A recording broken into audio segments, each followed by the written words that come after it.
પ્રમુખ સ્વામી મહારાજ એકવાર ગાંધીનગરમાં હતા અક્ષરધામ ઉદ્ઘાટન સમારોહ વખતે.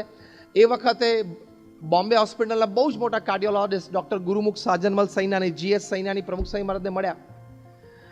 He saw people meeting પ્રમુખ સ્વામી મહારાજ. પ્રમુખ Swami Maharaj used to meet 500 people a day. લોકોના પ્રશ્ન સાંભળે, સમાધાન કરી આપે. He met more than 2 million people in his lifetime personally and consoled them, solved their problems and gave them a happy way of life. GS સૈનાનીએ કહ્યું કે Swamiji, we physicians, we have 6 senses. બધાને 5 sense હોય: શબ્દ, સ્પર્શ, રૂપ, રસ અને ગંધ. GS સૈનાને કીધું કે પ્રમુખ સ્વામી મહારાજ, અમારે ફિઝિશિયન્સને 6 સેન્સ હોય. છઠ્ઠી સેન્સ અમારી એ હોય કે અમે લોકોની લાગણી, ભાવના, પ્રેમ સમજી શકીએ. But the way you were meeting people, the expressions on your face, the smile, the want to give attitude when you are meeting people, આ બહુ જ મોટી વાત છે.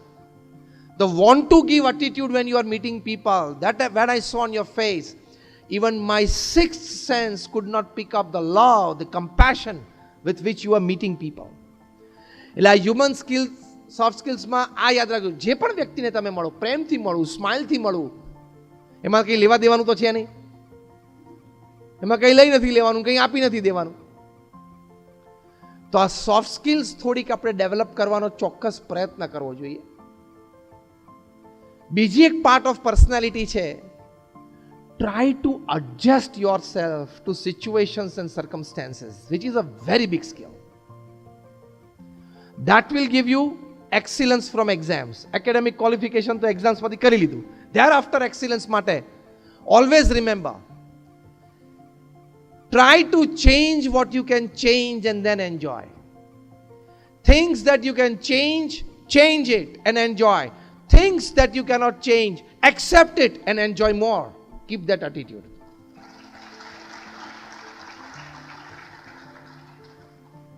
હવે 21મી સદીમાં કોઈને બોલવાનો એવો અધિકાર નથી કે મને આમ જ ફાવે ને મને આમ જ ગમે ને મને આ જ અનુકૂળ છે. એ નહીં ચાલે. એટલી સિવિયર કોમ્પિટિશન છે બહાર. You will have to become like water. પાણી જેવા બની જવાનું. પાણીને વાટકીમાં મૂકે એટલે વાટકીનો આકાર પકડે, ગ્લાસમાં મૂકે એટલે ગ્લાસનો આકાર પકડે, ટબમાં મૂકે એટલે ટબનો આકાર પકડે છે ને. Be like water. Try to catch the shape according to the situation and circumstances, which is a big soft skill.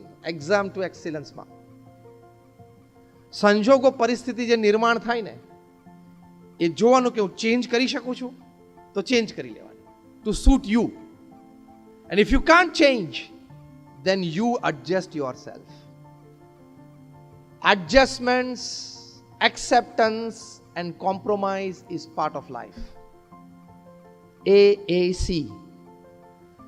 Adjustments, acceptance and compromise is part of life. તમે ગમે તેવો તમારો ક્લોઝેસ્ટ ફ્રેન્ડ હશે ને, ચલો forget the closest and the ડિયરેસ્ટ friend, તમારા life partner ભવિષ્યમાં હશે ને, કદાચ તમને બરોડા ટાઉનમાં એવોર્ડ પણ મળ્યો કે મેડ ફોર ઈચ અધર કપલ, ધારો કે મળી ગયો, એટલે તમે લાયક છો ને, મળ્યો, હું એમ નથી કહેતો.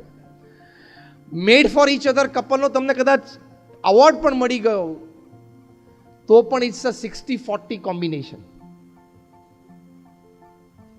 60% બધું મેડ ફોર ઈચ અધર હોય અને 40% એડજસ્ટમેન્ટ, એક્સેપ્ટન્સ અને કોમ્પ્રોમાઇઝ હોય. કેવું આગળ 2-4 જણા બેઠા છે ને,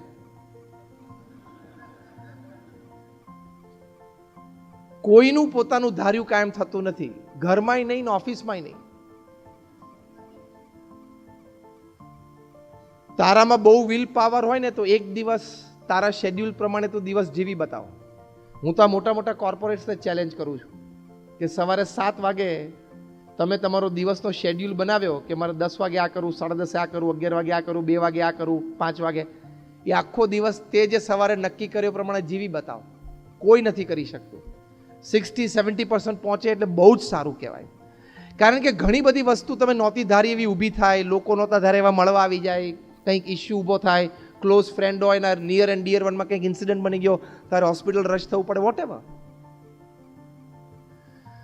તો થોડો એટીટ્યુડ, ઈગો ઓછો રાખવાનો કે મને ફાવે, મને ગમે એ પ્રમાણે હું કામ કરું, મને ફાવે, મને ગમે એ પ્રમાણે હું રહું. 21મી સદીમાં શક્ય જ નથી. એડજસ્ટમેન્ટ, કોમ્પ્રોમાઇઝ રાખવું જ પડશે, તો જ ચાલશે, નહીં તો નહીં જ ચાલે. વળવાની, ઝૂકવાની, નમી દેવાની, જતું કરવાની, મન મોટું રાખવાની ટેવ અત્યારથી શરૂ કરી દેજો. This is a very big soft skill.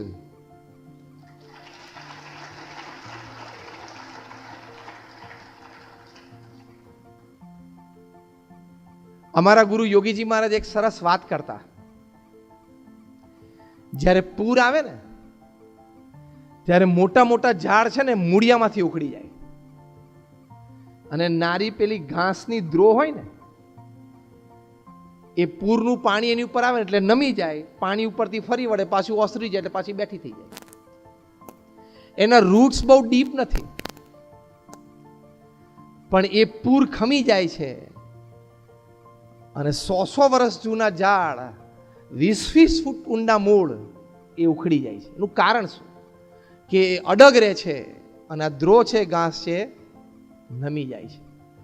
એટલે નમતા અને ઝૂકતા શીખજો, નહીં તો સારી સારી જોબ હાથમાંથી જતી રહેશે, સારા સારા પોર્ટફોલિયોઝ હાથમાંથી જતા રહેશે, એક્ઝામ્સ ટુ એક્સિલન્સ સુધી નહીં પહોંચાય, સારી સારી ઓપોર્ચ્યુનિટીઝ હાથમાંથી જતી રહેશે. હું એમ નથી કહેતો કે તમે યસમેન થઈ જાઓ, તમારો એક સ્ટેન્ડ હોય, તમારો એક એટીટ્યુડ હોય, એની ના નથી. પણ જ્યારે તમે એવો સંજોગ જોવો, એવી પરિસ્થિતિ જોવો, એવો એક માહોલ જોવો, ત્યારે કદાચ પોતાનો અભિપ્રાય મૂકી દઈને go with the people, go with the sway, go with the tide, go with the group, એ બહુ મોટી સોફ્ટ સ્કિલ છે.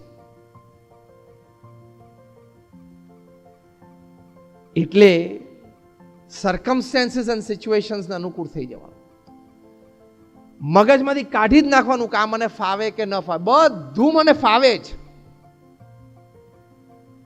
મને પીઝા ફાવે, એ તો જો કે ફાવે જ છે, અને રોટલો પણ ફાવે, રોટલી પણ ફાવે, ભાખરી પણ ફાવે, બધું ફાવે. આ મેં તમને સામાન્ય દ્રષ્ટાંતથી કીધું. એની પછી શું સમજવાનું? મને કડક બોસ પણ ફાવે, ઢીલો બોસ પણ ફાવે, સ્ટ્રિક્ટ બોસ પણ ફાવે, અને રેડિયાળ બોસ હોય એ ફાવે. એની જોડે રમત રમતા આવડી જવી જોઈએ. ઇન્ડિયન ક્રિકેટ ટીમ અત્યારે વર્લ્ડ કપ રમવા માટે ત્યાં ગઈ છે, ને કોઈ બેટ્સમેન એમ કે હું સ્પિન બોલિંગ, બોલ ધીમા ધીમા પડતા ને તો રમી શકું, પણ પેસ નહીં રમી શકું. એ તો you have to be flexible, બધું જ આવડવું જોઈએ.